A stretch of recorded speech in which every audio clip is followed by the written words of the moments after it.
하나님 말씀은 마태복음 15장 29절에서 39절까지 말씀입니다. 예수께서 거기서 떠나사 갈릴리 호숫가에 이르러 산에 올라가 거기 앉으시니 큰 무리가 다리 저는 사람과 장애인과 맹인과 말 못하는 사람과 기타 여럿을 데리고 와서 예수의 발 앞에 앉힘에 고쳐주시니 말 못하는 사람이 말하고 장애인이 온전하게 되고 다리 저는 사람이 걸으며 맹인이 보는 것을 무리가 보고 놀랍게 여겨 이스라엘의 하나님께 영광을 돌리니라.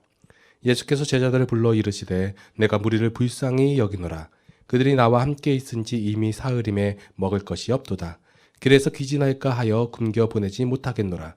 제자들이 이르되 광야에 있어 우리가 어디서 이런 무리가 배부를 만큼 떡을 얻으리이까. 예수께서 이르시되 너희에게 떡이 몇 개나 있느냐. 이르되 7개와 작은 생선 2마리가 있나이다 하거늘. 예수께서 무리에게 명하사 땅에 앉게 하시고 떡 7개와 그 생선을 가지사 축사하시고 떼어 제자들에게 주시니 제자들이 무리에게 주매 다 배불리 먹고 남은 조각을 7강주리에 차게 거두었으며 먹은 자는 여자와 어린이 외에 4,000명이었더라. 예수께서 무리를 흩어보내시고 배에 오르사 마가당 지경으로 가시니라. 아멘. 예, 오늘 본문 말씀은 지난번에 설교했던 14장이었죠. 5,000명을 먹이신. 예. 보면 오늘 내용하고 뭐 비슷하잖아요. 그렇죠? 5,000명하고 뭐 4,000명 차이냐, 보리떡 5개냐 7개냐 뭐 이 차이고. 왜 5개하고 7개 2개나 더 많았는데 남은 강주리는 어째 5개 했을 때는 12강주리고 여기 7개 했을 때는 왜 7강줄이냐 뭐 이런 거, 예, 요 차이일 뿐이다라고 생각하시고 하시는데, 자, 제가 늘 말씀드리기를 말씀의 흐름을 좀 이해하시고 말씀을 대하신다면 왜 이런 흐름이 나왔는지, 이렇게 왜 어떻게 보면 똑같은 걸 왜 반복해서 하셨는지 이것을 구분하실 수 있으실 것 같아요. 자, 지난번에 이제 바리새인들 얘기를 했잖아요. 바리새인과 서기관들. 자, 이 사람들이 자신들은 알고 있고 율법을 가진 자들이고 하나님의 말씀을 맡은 사람들이다 라고 얘기하고 있어요. 그런데 예수님께서는 이들에게 너희가 안다고 하나 모른다 라고 얘기하시는 거예요. 그리고 나서 그거에 대해서 가나안 여인을 들어가지고 서로 대조시켜 가면서 알려주시고 있는 거예요.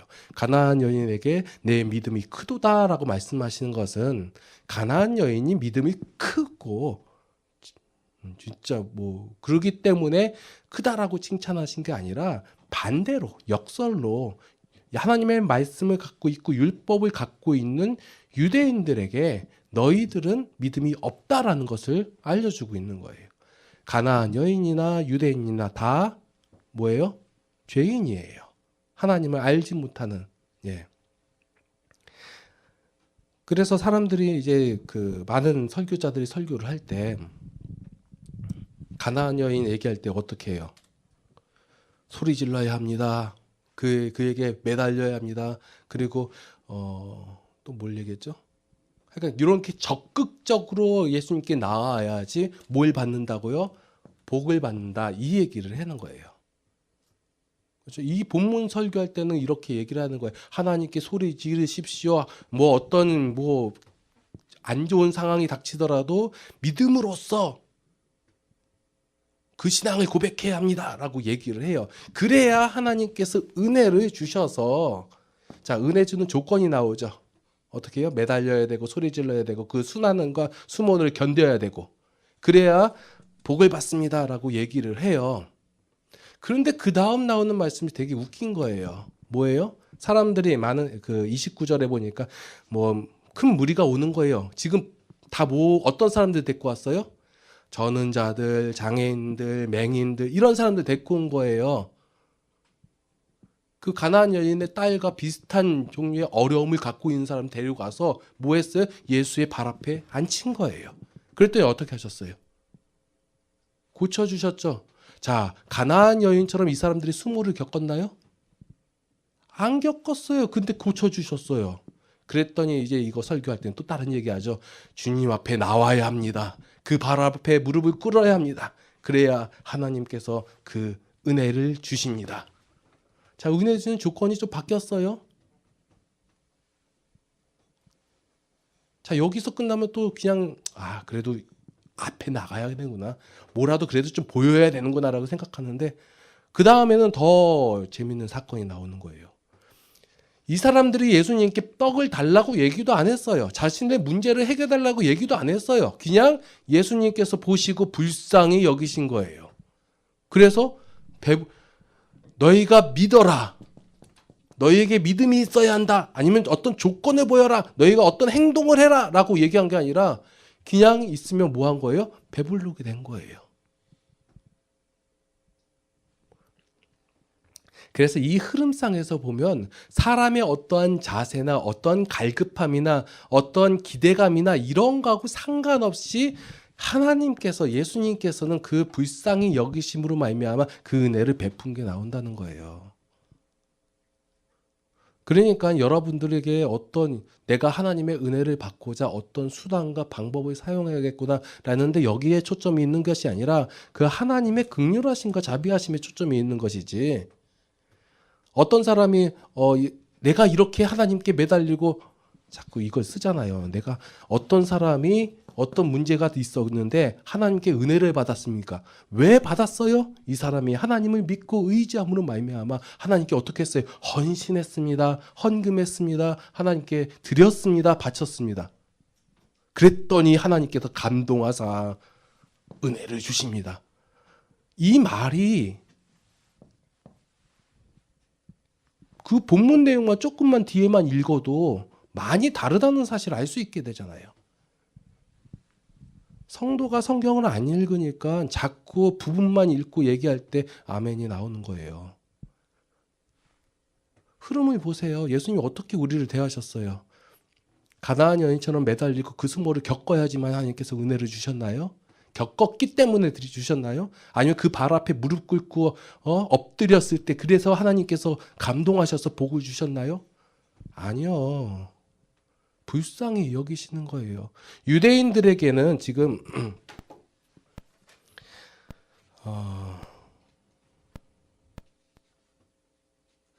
그러니까 유대인들에게는 지금 책망하심으로 그 불쌍히 여기심을 보여주시는 거예요. 너희가 지금 하나님께로부터 율법을 받아 있고 그것을 알고 있음에도, 받았음에도 불구하고 그것을 잘못 알고 있고 모르고 있다. 그런데 그것을 책망하심으로 말미암아 그 하나님의 긍휼하심을 그들에게 보여주시는 것이고, 그리고 아무것도 모르고 현재의 상황 때문에 고통받고 힘들어하는 그 무리에게는 긍휼하심과 불쌍하심으로 그 사랑을 표현하신 거예요. 유대인들에게는 그 사랑을 안 표현하고 이방인들에게는 그 사랑을 표현했다, 그게 아니라 유대인들에게도 하나님께서 그 사랑을 표현하신 것이고 이방인들에게도 그 사랑을 표현하신 거예요. 그래서 이게 대조적으로 나오는 거예요.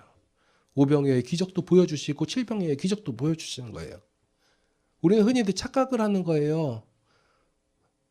나는 하나님께서, 내가 하나님 앞에 이러한 행동을 하고 하나님께 의지하고 하나님을 감동시킬 만한 일을 했으니까 하나님께서 나에게 은혜를 주시고 그럴 것이다 하고, 저 세상에 있는 것들은, 하나님을 모르는 저것들은 하나님께서 저주를 내리실 거다, 이렇게 생각을 한단 말이에요. 하나님께서 우리를 대하시는 방법이 달라요. 불쌍히 여기시는 거예요. 그래서 우리 기독교인들이 갖고 있는 착각 중에 하나가 뭐냐면, 은혜를 받고자 한다면 어떠한 행동을 해야 된다고 생각을 한다는 거예요. 기적을 베푸는 자의 마음을 감동시켜야 되고 기적을 받을 만한 자세를 가져야 한다고 생각을 한다는 거예요. 그러나 예수님의 행하심에는 기적을 받는 대상의 어떤 상태 혹은 행위와 상관없이 오직 하나님의 긍휼하심과 자비하심만이 있다라는 것이에요. 하나님에 대해서 성경은 예수님에 대해서 표현하고 나타내신 거예요. 우리 인간적 생각으로서는 이래요. 좀 더 잘한 사람에게, 좀 더 헌신하는 사람에게, 좀 더 애쓴 사람에게 복을 더 줘야 되지 않겠느냐, 흔히 말하는 은혜를 더 줘야 되지 않겠느냐 얘기를 하는 거예요. 그런데 하나님은 우리를 그렇게 대하시지 않아요. 그래서 먼저 믿은 사람들이 불만을 갖는 거예요. 하나님께 더 헌신하는 사람들이 불만을 갖는 거예요. 왜 나는 이렇게 헌신했는데 헌신 안 한 저와 또 동일한 은혜를 주시냐 이거예요.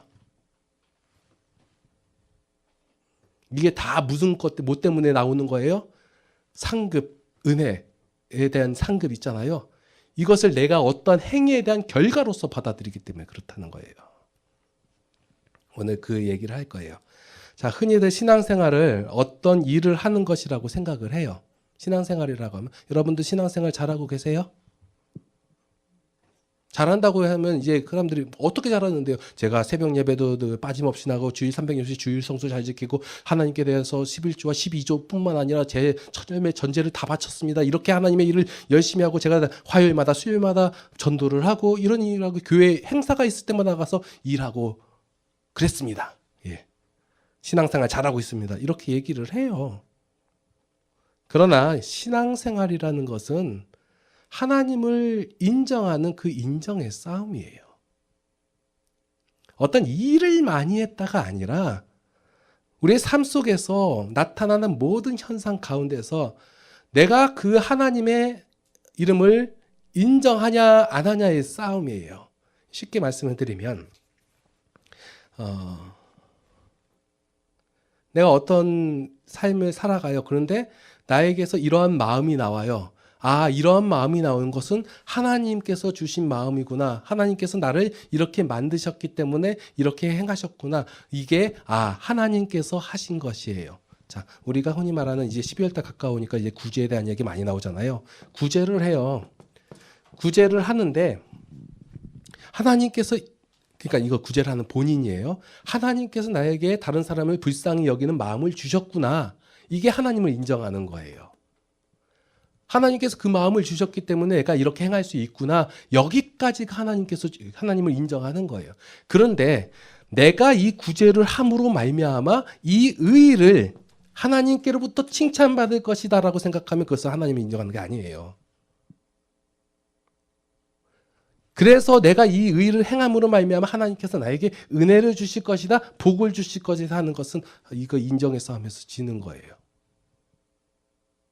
제가 되게 말씀을 드리는 거죠. 예. 모든 일에 대해서 내가 하나님의 방법과 원리와 마음으로 행하는 것이 옳다라고 인정하는 것, 이 인정의 싸움이에요. 세상 사람들과 이제 하나님을 아는 사람의 차이가 여기서 나오는 거예요. 세상 사람들은 뭐라고 얘기해요? 내가 운이 좋았다. 어떤 일이 일어나면 내가 열심히 해서 나타난 결과다. 그리고 네가 아니면 니네 부모님 세대 아니면 그 조상님께서 그 업을 많이 쌓았기 때문에 네가 지금 그것을 받고 있는 것이다. 이런 식으로 얘기한단 말이에요. 그런데 하나님의 사람은 하나님의 것을 내가 따랐더니 당연히 나타난 결과입니다. 이거예요.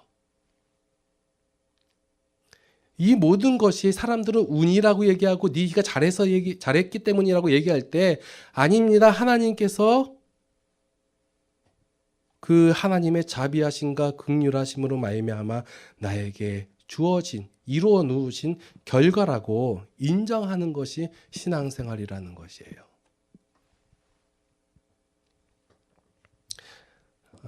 이게 말을 좀 제가 잘 이해를 되게 말씀을 드려야 되는데 많은 기독교인들이 혼돈하고 구분을 잘 못하는 게 은혜라는 거하고요 운이라는 거예요. 자, 생각을 그냥 무조건 받아들이지 마시고 생각을 해보세요. 세상 사람들은 똑같은 상황과 똑같은 결과에 대해서 운이 좋았다라고 얘기를 해요. 그리고 근데 성도들도 뭔가 잘 되면 은혜 받았습니다. 이렇게 얘기를 해요. 구분을 좀 하셔야 돼요. 구분을.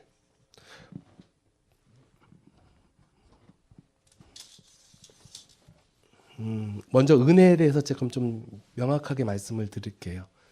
은혜는 단지 내가 어떤 삶의 속에서 좋은 것 생기는 것, 그냥 뭐 흔히 말하는 복 받은 것, 이것을 은혜라고만 얘기하지 않아요. 그러면 뭐 예를 들어서 제가 어떤 일을 했는데 생각보다 많은 결과를 갖고 왔어요. 어우, 그걸 저는 은혜라고 얘기를 해요. 근데 저만 그렇게 많은 결과를 갖고 온 게 아니라 다른 안 믿는 사람도 그런 결과를 똑같이 갖고 왔어요. 그럼 그거 은혜라고 얘기해요?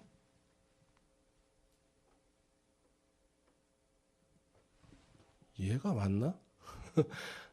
예?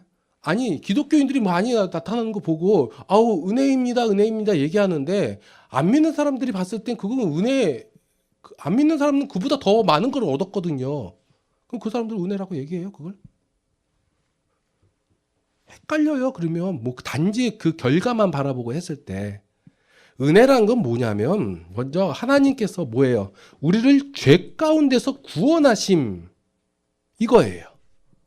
죄밖에 모르고 죄밖에 행할 수밖에 없고 하나님을 인정하지 못하고 멸시하고 하나님 그 죄 가운데 있는 우리를 하나님께서 구원하셨다. 이게 은혜예요. 내가 은혜 받음으로 말미암아 어떤 존재가 된 거예요? 하나님의 자녀가 되었고 하나님의 백성이 되었고 이제 하나님의 것을, 하나님의 옳다한 것을 내가 옳다 할 수 있는 자가 되었고 하나님의 원리와 방법을 알게 된 자예요. 그게 은혜라는 거예요. 그걸로 나타난 결과를 은혜라고 얘기하는 것이지 단지 어떤 복을 받았다, 잘 되었다, 아니면 풍요롭게 되었다, 이것을 은혜라고 얘기하는 것이 아니에요. 왜 제가 조심스럽게 얘기하냐면 하나님의 마음과 원리로서 행해서 나타난 결과 있잖아요. 그것을 은혜라고 얘기하는 게 옳다라는 거예요. 그런데 단지 그 결과만 보고 그 마음이 죄의 마음과 죄의 원리대로 행했는데 단지 풍요로운 결과가 나왔어요. 근데 이것을 보고 은혜라고 얘기한단 말이에요. 많은 기독교인들이 그걸 간증이라고 얘기하고, 은혜는 철저히 죄에 대한 문제예요. 여러분들이 이제 하나님을 바라볼 수 있는 자가 되었고 하나님께 구할 수 있는 자가 되었고 하나님의 자녀가 되었단 말이에요. 그런데 여전히 행하는 것이 죄의 원리와 마음과 행동을 해냈어요. 근데 나타난 결과가 하나님의 긍휼하심과 자비하심으로 말미암아 그 나타난 결과가 안 좋은 결과가 나와야 되는데 좋은 결과로 하나님께서 만들어 주셨어요. 그걸 은혜라고 얘기하면 안 된다는 거예요.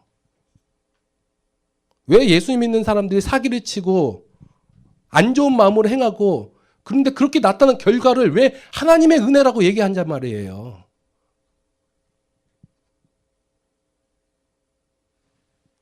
그리고 많은 성도들이 원하는 게 뭐예요? 솔직히 말해서 하나님의 은혜를 구하는 거예요? 운을 구하는 거예요? 운을 구하는 거예요. 운을. 행운을 구하는 거예요. 하나님을 믿는 하나님의 자녀가 된 이렇게 죄에서부터 구원받은 하나님의 백성은요. 죄의 원리도 알고 하나님의 원리도 알아요. 그렇기 때문에 하나님의 일반적인 원리도 알고 특수한 원리도 아는 자들이에요. 일반적인 원리란 뭐냐면 그 잠언서에서 말하는 내용들 있잖아요. 그런 것들이에요. 이렇게 내가 열심으로 행했더니 나타나는 결과들. 이것을 알고 있는 자들이기 때문에 그대로 행했을 때 나타나는 결과, 은혜 받았다고 얘기를 하는 거예요. 그걸요. 그리고 하나님의 백성이기 때문에 하나님께서 책임지시고 보호하시고 이끌어 주시잖아요. 여러분들은 하나님의 자녀잖아요. 그럼 하나님께서 어떻게 하세요? 좋은 길로 인도하시고 예측치 못할 상황에서 보호하세요. 예.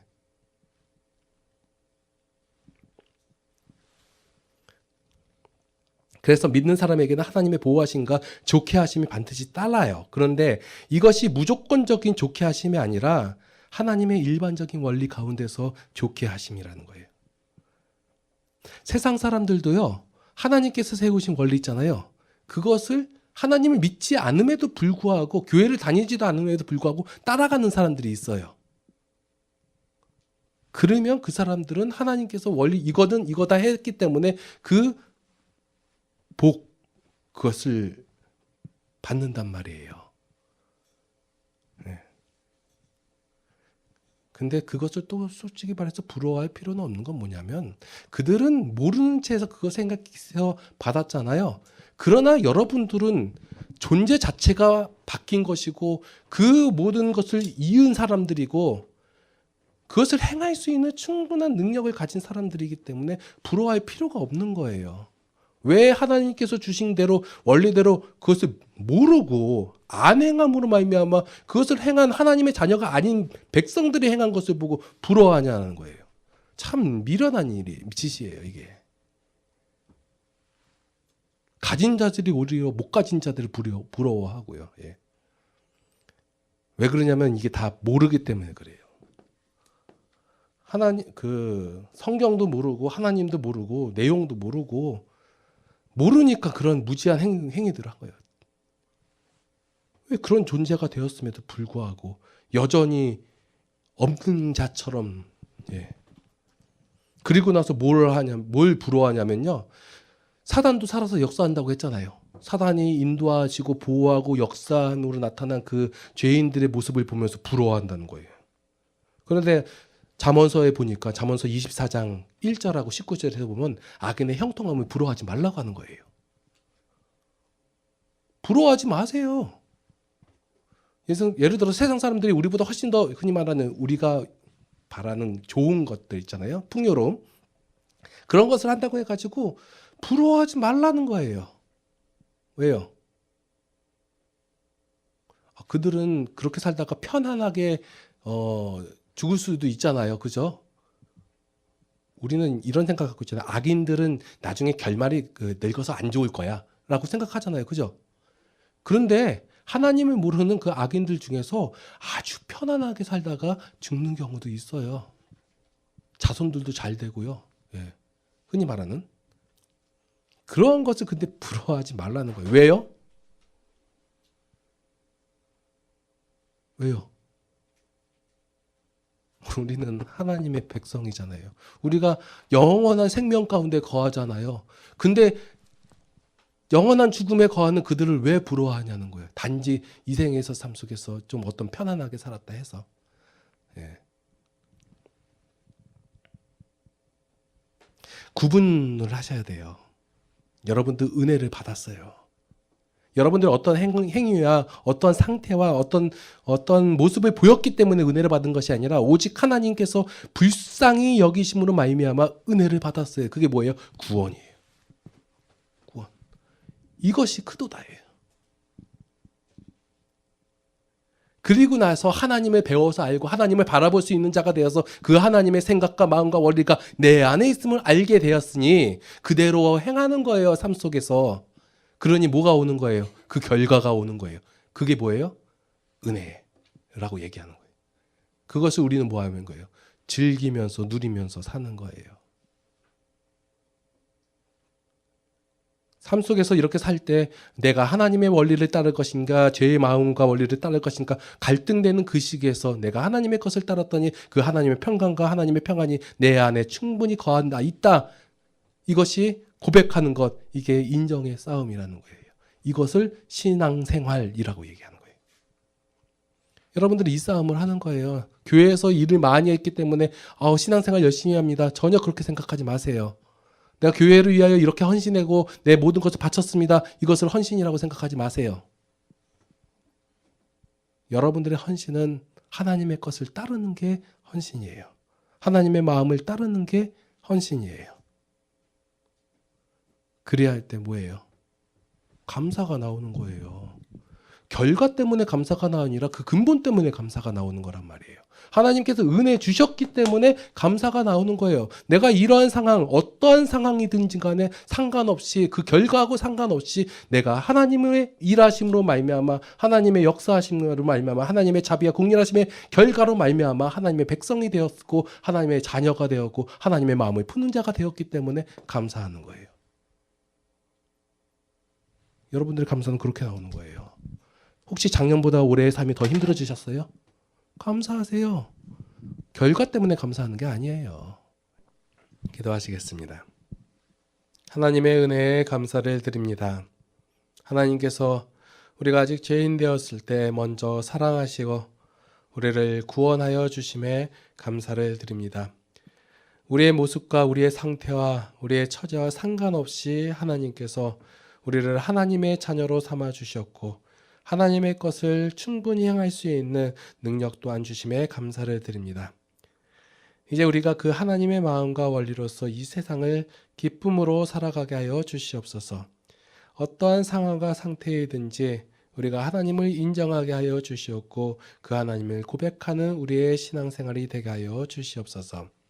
이제는 우리 주 예수 그리스도의 무한하신 은혜와 하나님 아버지의 극진하신 사랑하심과 성령님의 감화 감동 교통 인도 보호 역사하심이 이제 우리의 삶 속에서 하나님을 고백하며 인정하기를 원하는 모든 성도들 머리 위에 이제로부터 영원토록 함께 하시옵기를 간절히 축원하옵나이다. 아멘.